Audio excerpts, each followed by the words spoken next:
नमस्कार, मी हेमाली मोहिते. झी 24 तासवर गावगावची झटपट खबर पाहणार आहोत. 24 गावं 24 बातम्यांमध्ये. राज्याचीच नव्हे तर देशाची जनता ज्याची आतुरतेने वाट पाहतोय तो मान्सून पुढच्या 48 तासात गोव्यासह कोकणात दाखल होण्याची दाट शक्यता आहे. कुलाबा वेधशाळेनं हा अंदाज वर्तवलाय. कर्नाटक, आंध्र प्रदेशच्या काही भागात तसंच केरळ, तमिळनाडूमध्ये मान्सून दाखल झालाय. पुढच्या 48 तासात दक्षिण कोकण आणि गोव्यात मान्सून दाखल होण्याची शक्यता आहे. त्यामुळे पुढच्या 48 तासात कोकण आणि गोव्यात मुसळधार पावसाची शक्यता वर्तवण्यात आली आहे. 48 तासानंतर मध्य महाराष्ट्र आणि मराठवाड्यात अतिवृष्टीची शक्यता वर्तवण्यात आली आहे. तर 9 आणि 10 जूनला कोकण आणि गोव्यात अतिवृष्टीचा इशारा देण्यात आला आहे. अरब सागर में 14 डिग्री नॉर्थ तक आया है और केरला, कर्नाटका का कुछ भाग, तमिलनाडु और आंध्र प्रदेश के कुछ भाग और बंगाल की खाड़ी और नॉर्थ ईस्टर्न स्टेट्स इधर पहुंच गया है और अगले 48 घंटे में ये साउथ महाराष्ट्र तक पहुंच जाएगा. तो उसके बाद महाराष्ट्र में सभी जगहों में बारिश होना शुरू होगा और भारी वर्षा भी होने की संभावना है. रत्नागिरीमध्ये मुसळधार पावसानं हजेरी लावली आहे. संध्याकाळी 5 वाजल्यापासून मुसळधार कोसळणाऱ्या पावसानं रत्नागिरीकरांना काहीसा गारवा अनुभवता आला. रत्नागिरीसह संगमेश्वर, देवरुख, चिपळूणमध्ये विजेच्या गडगडाटासह या मुसळधार पावसानं हजेरी लावली. रत्नागिरी जिल्ह्यात पुढील 48 तासात मुसळधार पावसासह विजेचा गडगडाट आणि वादळी वारे वाहण्याचा भारतीय हवामान खात्याने इशारा दिलाय.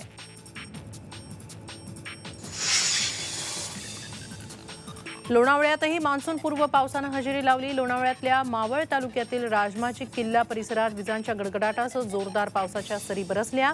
रविवारनंतर सलग दुसऱ्या दिवशीही पावसानं हजेरी लावली.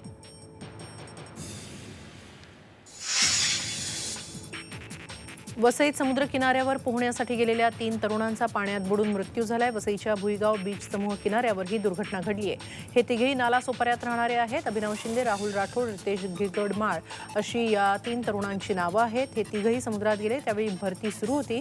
यावेळी पाण्याचा अंदाज न आल्यानं ते वाहून गेले आणि यातच त्यांचा मृत्यू झाला. पावसाळ्यापूर्वी 100% नालेसफाईचं काम होणं अपेक्षित असताना जळगाव महापालिका प्रशासनाकडून अद्याप शहरातील नालेसफाईचं काम कासवगतीनंच सुरू आहे.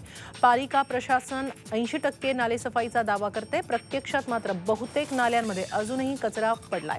सर्वात मोठ्या लेंडी नाल्यात सर्वाधिक दुर्गंधी आणि कचरा पडलाय. त्यामुळे नाल्याच्या दोन्ही काठावर असलेल्या रहिवाशांना याचा मोठा त्रास होतोय. याबाबत महापालिका प्रशासनाकडे वारंवार तक्रार करूनही काहीच उपयोग होत नसल्याचा आरोप रहिवाशांनी केलाय. तर 7 जून पर्यंत सर्वच नाल्यांची सफाई केली जाईल असं आरोग्य विभागाचं म्हणणं आहे.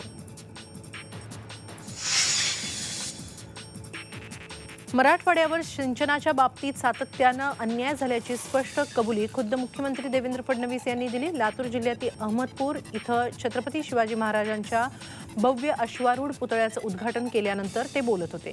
येत्या काळात सिंचनाचे सर्व प्रश्न सोडवणार असल्याचंही त्यांनी यावेळी जाहीर केलं. तसंच ज्या शेतकऱ्यांनी तूर आणि हरभऱ्याची ऑनलाईन नोंदणी केली आहे त्यांचा तूर हरभरा खरेदी केला जाऊन त्याचा योग्य मोबदला देण्यास सरकार कटिबद्ध असल्याचं आश्वासनही मुख्यमंत्र्यांनी यावेळी दिलं. त्यामुळे तूर आणि हरभरा उत्पादक शेतकऱ्यांना फडणवीस यांनी काहीसा दिलासा दिलाय. तूर आणि चण्याचे खरेदी केंद्र तातडीनं सुरू करावं आणि खरेदी केलेल्या तुरीचे रखडलेले पैसे तातडीनं द्यावेत या मागणीसाठी अमरावती जिल्ह्याचे आमदार वीरेंद्र जगताप आणि यशोमती ठाकूर यांनी आंदोलन केलं. या आंदोलनादरम्यान एका कार्यकर्त्यानं रॉकेल अंगावर घेऊन आत्मदहनाचा प्रयत्न केला. इतर कार्यकर्त्यांनी पोलिसांच्या सतर्कतेमुळे हा प्रसंग टळला. त्यानंतर जिल्हाधिकारी कार्यालयासमोरच आंदोलनाला बसलेल्या कार्यकर्त्यांनी तूर फेकून सरकारचा निषेध केला. सरकार शेतकऱ्यांचा आणि विरोधी पक्षांचा आवाज दाबण्याचा प्रयत्न करत असल्याचा आरोप आमदार जगताप यांनी केला. तर शेवटच्या दाण्यापर्यंत तूर खरेदी करण्याचं आश्वासन सरकारनं दिलं होतं.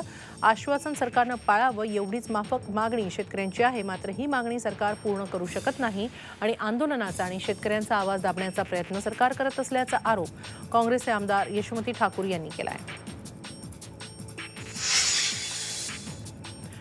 गेल्या 4 दिवसांपासून सुरू असलेल्या शेतकरी आंदोलनावर तोडगा काढण्याऐवजी सरकार सेल्फी विथ फार्मर हा उपक्रम राबवणार आहे.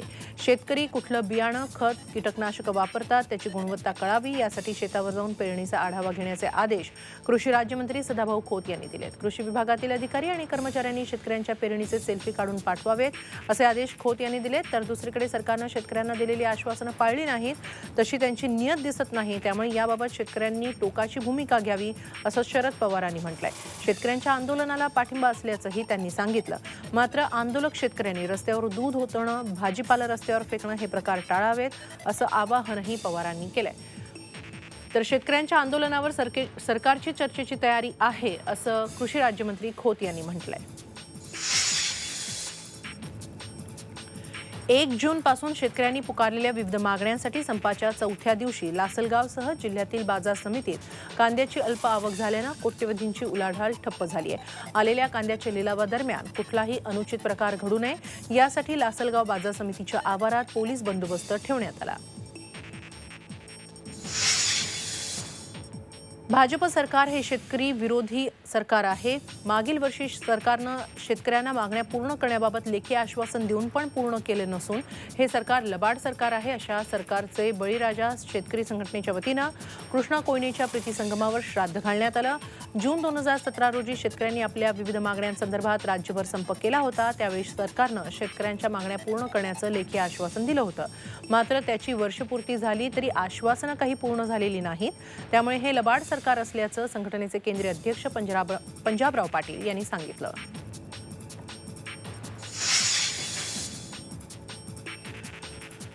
नागपूरमध्ये जय जवान जय किसान संघटनेनं रस्त्यावर दूध फेकून शेतकरी आंदोलनाला पाठिंबा दर्शवला. किसान महासंघातर्फे सुरू असलेल्या देशव्यापी शेतकरी संपाला पाठिंबा दर्शवण्यासाठी तसंच शासनाचा निषेध व्यक्त करण्यासाठी दूध रस्त्यावर फेकून नागपुरात हे आंदोलन करण्यात आलं. तसंच काही गोरगरिबांनाही दूध वाटप करण्यात आलं.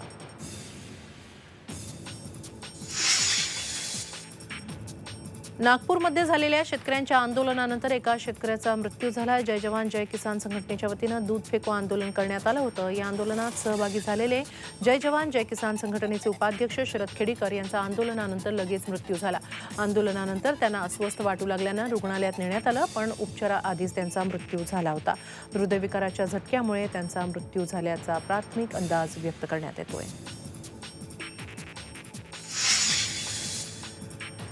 शेतकऱ्यांच्या संपाविषयी केंद्रीय कृषी मंत्री राधामोहन सिंग यांनी शेतकऱ्यांचा संप हा केवळ स्टंटबाजी असल्याचं विधान केलं होतं. कृषी मंत्र्यांच्या या विधानानं देशभरातील शेतकऱ्यांच्या भावना दुखावल्या गेल्या आहेत. परभणीत या विधानाचा निषेध व्यक्त करण्यासाठी राधामोहन सिंग यांच्या प्रतिकात्मक पुतळ्याला जोडे मारून आंदोलन करण्यात आलं. सदर आंदोलन स्वाभिमानी शेतकरी संघटनेच्या वतीनं करण्यात आलं.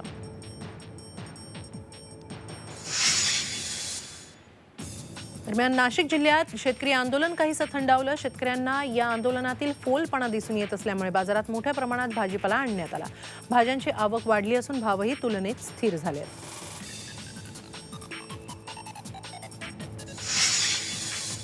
पुण्यातील गुलटेकडी येथील मार्केट यार्डमध्ये भाजीपाल्याची मोठ्या प्रमाणात आवक झाली. घाऊक बाजारात आवक वाढल्यानं किरकोळ बाजारातही भाज्यांचे भाव खाली आलेत. गेल्या 2 दिवसांमध्ये आवक कमी झाल्यानं भाज्यांच्या दरात काहीशी वाढ झाली होती. मात्र आता दर पुन्हा पूर्ववत झाल्याचं किरकोळ भाजी विक्रेत्यांनी सांगितलं. मात्र पालेभाज्यांची आवक अद्याप कमी असल्यानं पालेभाज्यांचे दर काहीसे वाढल्याचं चित्र आहे.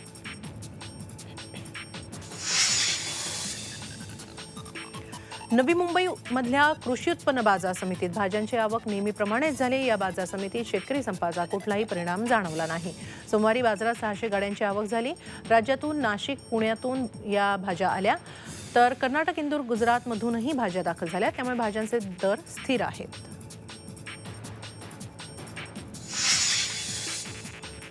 मुंबईतील सर्वात व्यस्त असलेल्या दादरच्या भाजी मंडईत शेतकरी संपाचा कुठलाही परिणाम जाणवला नाही. भाज्यांची आवक व्यवस्थित सुरू आहे. महत्त्वाचं म्हणजे शनिवारच्या तुलनेत काहीसे भाव कमी झालेत. त्यामुळे शेतकरी संपाच्या नावाखाली भाज्यांचे भाव वाढवून सांगितले जात असतील तर त्यावर विश्वास ठेवू नका. योग्य दरानंच भाजी खरेदी करा.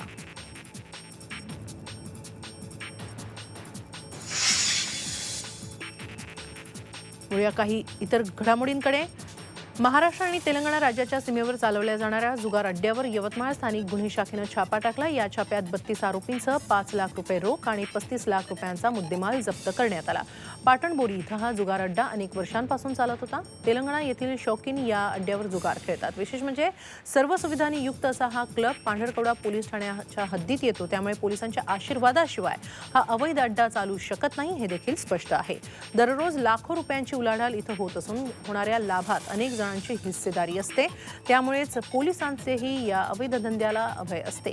केंद्रीय गृहराज्यमंत्र्यांच्या मतदारसंघात असलेल्या या अड्ड्यावर एलसीबीनं थेट छापा मारल्यानंतर पांढरकवडा पोलिसांच्या कार्यप्रणालीवरच प्रश्नचिन्ह निर्माण झालंय।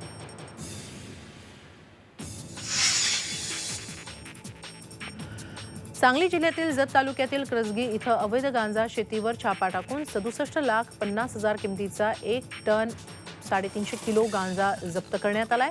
उमदी पोलिसांनी मोठी कारवाई केली आहे। महेश पट्टणशेट्टी आणि श्रीशैल पट्टणशेट्टी यांनी आपल्या 1.5 एकर उसाच्या शेतामध्ये गांजाची लागवड केली होती। माहिती मिळताच उमदी पोलिसातील उपविभागीय पोलीस अधिकारी नागनाथ वाकुडे यांच्या नेतृत्वाखाली या ठिकाणी छापा टाकण्यात आला। 7 ते 8 फूट उंच गांजाची झाडं इथं आढळली। आरोपी महेश पट्टणशेट्टी आणि श्रीशैल पट्टणशेट्टी हे दोघे फरार आहेत। मुंबईत सोमवारच्या राष्ट्रीय स्वयंसेवक संघाच्या इफ्तार पार्टीला विरोध होतोय। सह्याद्री अतिथीगृहात इफ्तार पार्टी होतीये। राष्ट्रीय स्वयंसेवक संघाशी निगडीत मुस्लिम राष्ट्रीय मंचातर्फे या इफ्तार पार्टीचं आयोजन करण्यात आलं। या पार्टीसाठी मुस्लिम समाजातल्या 100 पेक्षा जास्त दिग्गज मान्यवरांना आमंत्रित करण्यात आले। त्याचबरोबर 30 इस्लामिक राष्ट्रांच्या राजदूतांनाही या पार्टीचं आमंत्रण देण्यात आले। आधी भाजप आणि राष्ट्रीय स्वयंसेवक संघाचा इफ्तार पार्टीला विरोध होता, मग आता भूमिका कशी बदलली असा सवाल शिवसेनेनं केलाय। तसंच काही मुस्लिम संघटनांनी या इफ्तार पार्टीला विरोध केलाय, तर ही पार्टी म्हणजे मुस्लिम मतं मिळवण्यासाठी संघ आणि भाजपचा डाव असल्याचं समाजवादी पार्टीनं म्हटलंय। त्याचबरोबर सह्याद्री अतिथीगृहाचा वापर फक्त मुख्यमंत्री उपमुख्यमंत्री यांच्या संदर्भातल्या कार्यक्रमांनाच व्हावा असं असताना इथं संघाची इफ्तार पार्टी कशी असा सवालही विचारला जातोय।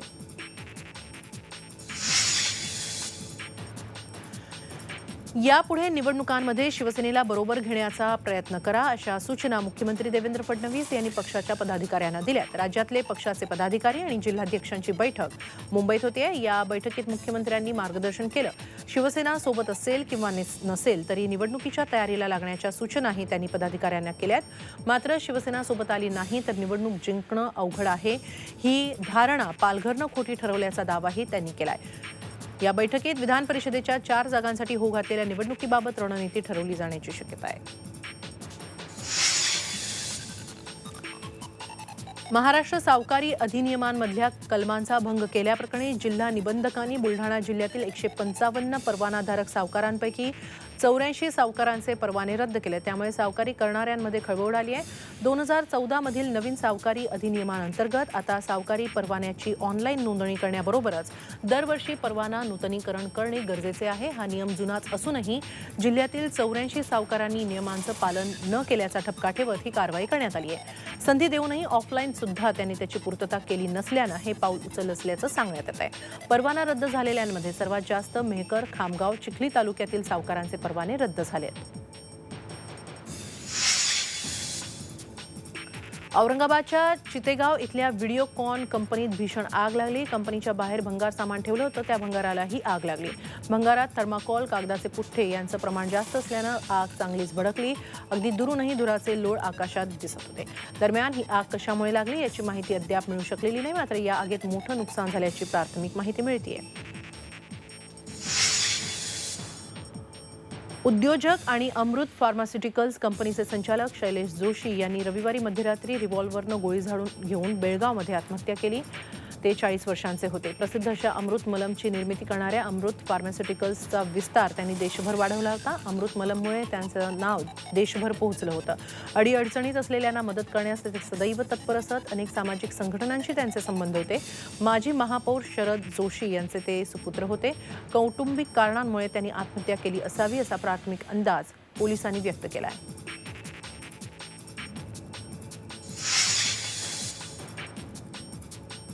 मुंबई गोवा महामार्गावर लांजा तालुक्यातील वाकेड जवळ 2 कारचा भीषण अपघात झाला। या अपघातात दोघांचा जागीच मृत्यू झाला। रत्नागिरीहून ओरस इथं जाणारी इटिओस आणि लांजाच्या दिशेनं येणारी झायलो गाडीची समोरासमोर जोरदार धडक झाली। यात प्रदीप पिलणकर, रोहित पिलणकर या दोघांचा जागीच मृत्यू झाला। हे दोघेही रत्नागिरीतील रहिवासी असून सिव्हिल हॉस्पिटलचे कर्मचारी होते। नुकतीच प्रदीप यांची ओरस इथं बदली झाल्यानं कामावर रुजू होण्यासाठी ते गाडीतून जात असतानाच त्यांचा अपघात झाला। तर झायलो गाडीतील 2 जण गंभीर जखमी झालेत। त्यांच्यावर रत्नागिरीच्या शासकीय रुग्णालयात उपचार सुरू आहेत। चंद्रपूर जिल्ह्यात क्षुल्लक कारणावरून वाद झाल्याने एका गुंडानं शेजारच्या महिलेला विवस्त्र करून भर चौकात मारहाण केली। या प्रकरणी अदखलपात्र गुन्हा न दाखल करण्यात आला होता। संपूर्ण गावानं हा सारा प्रकार पाहिला, पण गुंडाच्या भीतीनं कुणीही बोलायला तयार नव्हतं। अखेर श्रमिक एल्गार संघटनेनं सत्य बाहेर आणलं आणि पोलिसांनी गुन्हे नोंद करत आरोपी प्रभाकर नागपुरेला अटक केली। जिल्ह्यात महिला पोलीस अधीक्षक कार्यरत असतानाही अधीनस्थ पोलीस ठाणी महिला अत्याचार प्रकरणात तद्दन सरकारी भूमिका घेत असल्याचा नमुना या घटनेनं पाहायला मिळाला।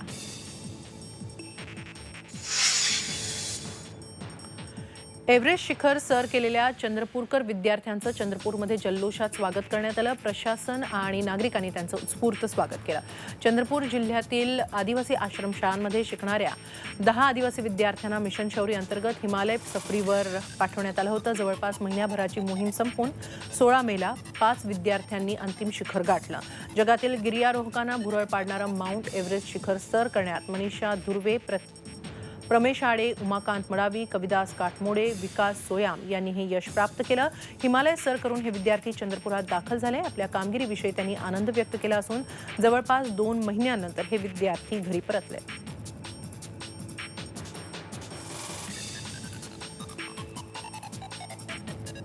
परीक्षा अर्थात नीटमध्ये नांदेडच्या कृष्णा अग्रवाल देशात 7व्या रँकनं उत्तीर्ण झालाय, तर महाराष्ट्रात कृष्णा अग्रवालनं प्रथम क्रमांक पटकावलाय। नांदेडच्या विद्यार्थ्यांना मोठी कामगिरी केल्यानं नांदेडच्या शैक्षणिक क्षेत्रातून कृष्णाचं कौतुक केलं जात आहे। कृष्णानं फिजिक्समध्ये 180 पैकी 170 गुण, केमिस्ट्रीमध्ये 180 पैकी 165 गुण, तर जीवशास्त्रात 360 पैकी 350 गुण मिळवलेत। जीवशास्त्रात कृष्णा देशात पहिला आलाय। कृष्णा हा नांदेडचे डॉक्टर आशिष अग्रवाल यांचा मुलगा आहे। शाळांनी पहिली आणि दुसरीच्या मुलांना गृहपाठ देऊ नये यासाठी केंद्र सरकार विधेयक आणणार आहे। मुलांचं शिक्षण हसत खेळत व्हावं यावर आपला विश्वास असल्याचं मनुष्यबळ विकास मंत्री प्रकाश जावडेकर यांनी सांगितलं। IPL सट्ट्याप्रकरणी बॉलिवूडमधल्या अनेक बड्या सेलिब्रिटींची नावं पुढे आल्यानंतर आता पोलीस खात्यातल्या माजी अधिकाऱ्यांची नावंही उघड होऊ लागली आहेत। पोलीस उपनिरीक्षक दर्जाच्या माजी पोलीस अधिकाऱ्याचं सट्ट्यामध्ये नाव पुढे आलं। या अधिकाऱ्याने 1995 मध्ये राजीनामा दिला होता। मुंबई पोलिसात हा अधिकारी कार्यरत होता।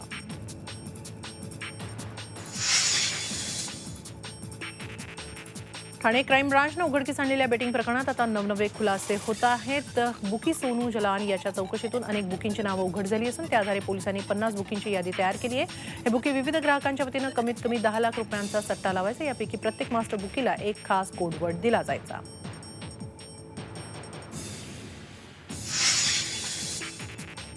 भारतरत्न लता मंगेशकर यांनी एक खंत व्यक्त केली। हिंदी सिनेमाच्या सुवर्ण काळात गाजलेल्या कर्णमधुर गीतांची मोडतोड करून ते रिमिक्स म्हणून नव्यानं सादर करणं चुकीचं आहे असं लता मंगेशकर यांनी म्हटलं। असं केल्यानं मूळ गाण्याचं माधुर्य नष्ट तर होतच, शिवाय त्या गाण्याशी संबंधित गायक, गीतकार, संगीतकार आणि वादक यांच्यावर अन्याय होतो असं लताजींनी म्हटलंय। झी 24 तास रहा एक पाऊल पुढे।